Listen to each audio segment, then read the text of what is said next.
जब मैं अपने 4 साल के लड़के रामस्वरूप को गौर से देखता हूँ तो ऐसा मालूम होता है कि उसमें वह भोलापन और आकर्षण नहीं रहा जो कि 2 साल पहले था।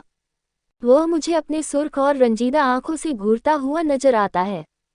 उसकी इस हालत को देखकर मेरा कलेजा कांप उठता है और मुझे वह वादा याद आता है जो मैंने 2 साल हुए उसकी माँ के साथ, जबकि वह मृत्युशैया पर थी, किया था।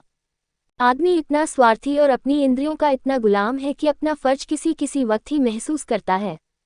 उस दिन जबकि डॉक्टर नाउम्मीद हो चुके थे, उसने रोते हुए मुझसे पूछा था, क्या तुम दूसरी शादी कर लोगे? जरूर कर लेना। फिर चौंक कर कहा, मेरे राम का क्या बनेगा? उसका ख्याल रखना, अगर हो सके। मैंने कहा, हाँ हाँ, मैं वादा करता हूँ कि मैं कभी दूसरी शादी न करूँगा और रामस्वरूप तुम उसकी फिक्र न करो, क्या तुम अच्छी न होगी? उसने मेरी तरफ हाथ फेंक दिया, जैसे कहा, लो अलविदा। 2 मिनट बाद दुनिया मेरी आंखों में अंधेरी हो गई। रामस्वरूप बेमां का हो गया। 2-3 दिन उसको कलेजे से चिमटाए रखा। आखिर छुट्टी पूरी होने पर उसको पिताजी के सुपुर्द करके मैं फिर अपनी ड्यूटी पर चला गया।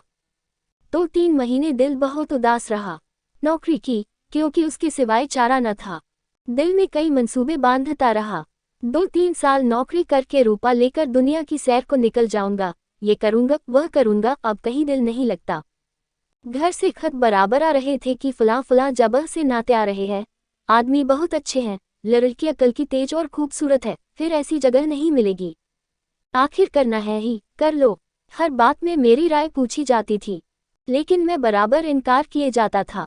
मैं हैरान था कि इंसान किस तरह दूसरी शादी पर आमादा हो सकता है, जबकि उसकी सुंदर और पतिव्रता स्त्री को, जो कि उसके लिए स्वर्ग की एक भेंट थी, भगवान ने एक बार छीन लिया।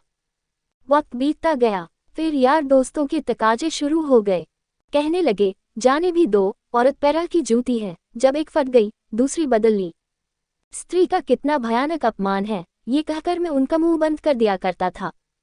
जब हमारी सोसाइटी, जिसका इतना बड़ा नाम है, हिंदू विधवा को दोबारा शादी कर लेने की इजाजत नहीं देती, तो मुझको शोभा नहीं देता कि मैं दोबारा एक कुंवारी से शादी कर लूं। जब तक ये कलंक हमारी कौम से दूर नहीं हो जाता, मैं हरगिज, कुंवारी तो दूर की बात है, किसी विधवा से भी ब्याह न करूंगा। ख्याल आया, चलो नौकरी छोड़कर इसी बात का प्रचार करें, लेकिन मंच पर अपने दिल के ख्यालात जबान पर कैसे लाऊंगा?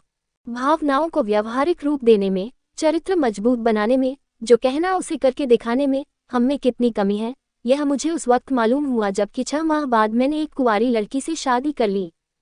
घर के लोग खुश हो रहे थे कि चलो किसी तरह माना। उधर उस दिन मेरी बिरादरी के 2-3 पढ़े लिखे रिश्तेदारों ने डांट बताई, तुम जो कहा करते थे मैं बेवा से ही शादी करूंगा, लंबा चौड़ा व्याख्यान दिया करते थे, अब वह तमाम बातें किधर गई? तुमने तो एक उदाहरण भी न रखा जिस पर हम चल सकते। मुझ पर जैसे घड़ों पानी फिर गया। आंखें खुल गई। जवानी के जोश में क्या कर गुजरा, पुरानी भावनाएं फिर उभर आई और आज भी मैं उन्हीं विचारों में डूबा हुआ हूँ। सोचा था नौकर लड़के को नहीं संभाल सकता, औरतें ही इस काम के लिए ठीक है। ब्याह कर लेने पर जब औरत घर में आएगी तो रामस्वरूप को अपने पास बाहर रख सकूंगा और उसका खासा ख्याल रखूंगा, लेकिन वह सब कुछ गलत अक्षर की तरह मिट गया। रामस्वरूप को आज फिर वापस गांव पिताजी के पास भेजने पर मजबूर हूँ। क्यों? ये किसी से छिपा नहीं। औरत का अपने सौतेले बेटे से प्यार करना एक असंभव बात है। ब्याह के मौके पर सुना था लड़की बड़ी नेक है, स्वजनों का खास ख्याल रखेगी और अपने बेटे की तरह समझेगी, लेकिन सब झूठ। औरत चाहे कितनी नेकदिल हो, वह कभी अपने सौतेले बच्चे से प्यार नहीं कर सकती। और यह हार्दिक दुख वह वादा तोड़ने की सजा है जो कि मैंने एक नेक बीबी से इसके आखिरी वक्त में किया था। चंद सितंबर 1931।